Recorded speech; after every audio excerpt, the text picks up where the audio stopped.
What's up, y'all? Yeah, this is Twan again, pretty much for a whole nother wide reaction and another one pertaining to Marlo, you know.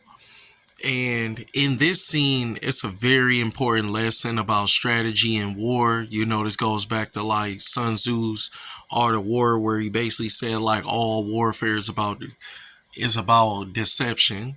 And another thing, you could pretty much learn a lot from Marlo as well as from Michael Corleone. And at some point in the future, I'm gonna definitely break down the whole Godfather trilogy. Especially three. Three is like, oh man, I'll have a lot of fun breaking down three. But yeah, I'm pretty much about to get my little input.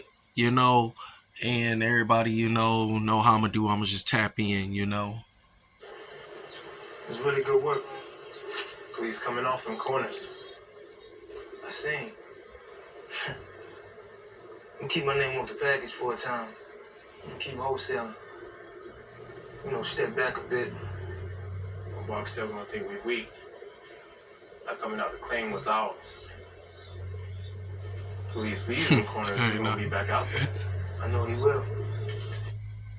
Said I know he will. And look how he looking. He said they're gonna think that we're weak. He said they're gonna be back out there. He said I know they will. You know, look how Chris.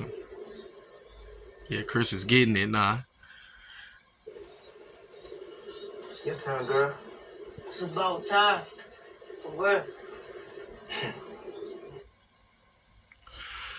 Heck yeah, with that scene, I'll tell you this and stuff. Like I said in Sun Tzu's Art of War, all warfare or all conflicts is all about like deception, and that's a universal law. You know, if your enemy is dumb enough to underestimate you, then all that comes towards their way is all justified and deserved. One of the things about like with me is that I don't underestimate nobody. Even in that scene with like No Country for Old Men, where I'm gonna break down on that too somewhere down in the future, like where Tommy Lee Jones was trying to tell the dude Llewellyn's wife, about that dude Charlie Walton, where he said like, yeah, even in the contest of man and steer, said the situation isn't always guaranteed. Now you talking about another human that who could think and all that type of stuff. The most important thing is pretty much like don't underestimate anyone. Like, and if you can play yourself down, because like if you could find out that a person is really following and truly believe that you're as weak as you're letting on, then you could like the war is already won. If you could see that your opponent is gullible and totally full of himself, which is what Marlo had peeped. Like one thing about like with Avon and Stringer, they totally underestimated Marlo's, like tactical abilities. And that's pretty much why they kept on like paying for it, and stuff. And same way with like Michael Corleone with the Five Families, where just like Tatalia and Tessio was pretty much not Tatalia, but Tessio and Clemenza was pretty much telling them like, like he was telling them like, yo, play yourself down. And he said like our territory is being taken away and all of that. But like Clemenza, he pretty much like trusted him. He was like, okay, even though my territory is being taken away and we looking like we weak, I'm gonna trust him. But then Tessio looked at it like, no, we looking weak. I need to make a deal, and not knowing that it's all a part of the plan. And then that's the most important thing also too in leadership is in order to keep people under control, you give very vague answers. Like you, for example, just by doing this, like come to me, I gotta talk to you about something, or something like that, or come to my office or something, just something like that, to just have the person like, damn, what did I do? And it could be something probably harmless, not telling everybody everything and letting them know that like, dang, I don't know if this is like the part of the plan or not a part of the plan. It keeps everybody on their toes, and Marlo, he didn't even tell Chris about like, what the situation was or why they were wholesaling. Chris had to find that out on his own. But it also shows how much that also Chris and Snoop trust Marlo, even though they were looking at it like, damn, we falling back and we looking weak or whatever. Marlo had to show them at the last minute, like this is all just part of the plan, like we ain't about to be weak out here. And you always got to keep your mind, keep your wits about you with people. Sometimes things ain't always what they seem. Sometimes people aren't as weak as they may seem, And when you attack somebody, when you go at somebody, especially in the streets, you can't leave no loose ends. When you go after somebody at any point, you gotta totally 100% Michael Corleone style wipe them out, the best of your ability. All that back and forth, because you don't want to give your opponent an opportunity to learn your patterns. That's one thing about it is stuff, because like everybody has patterns.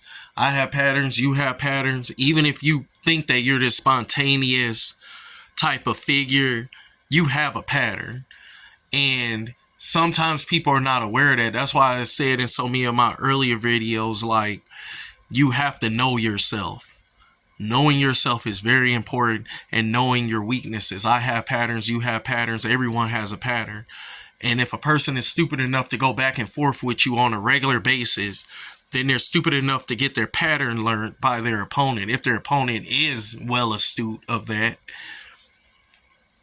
And this is but one of the things was really kind of crazy, even with me kind of closing this out. Avon had something that Marlo did not see coming.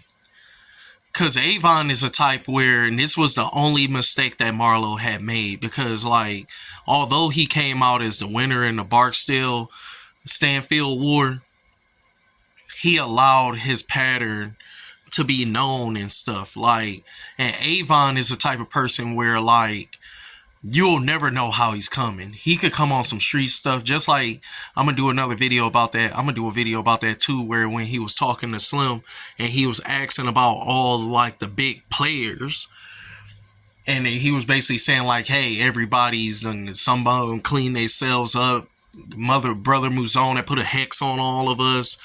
Some of them, ended up, getting locked up or dead or whatever, Avon got connections outside of Baltimore, and that's what made him extremely powerful and hard to predict.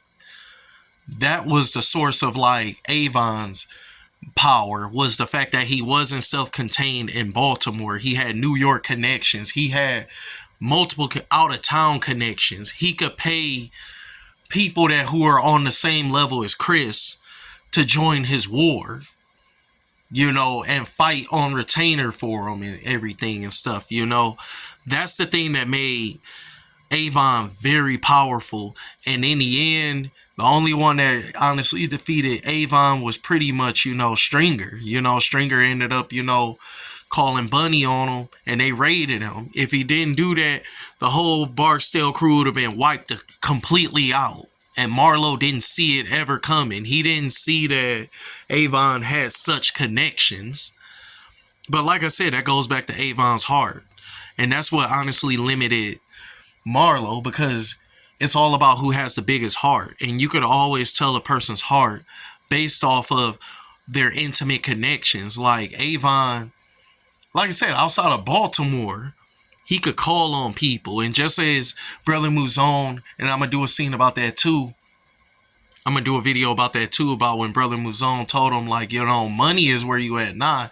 But what got you here was your heart and your respectability, which is on the line right now. You can't get out of this about money. Like I said, there's certain things that's bigger than money. But that's pretty much it. I hope you guys enjoyed this, and I hope you guys have got like this real, like good insight from this scene, and especially about Marlo. Yeah, like, comment, subscribe. Thanks a lot for all the support. Peace.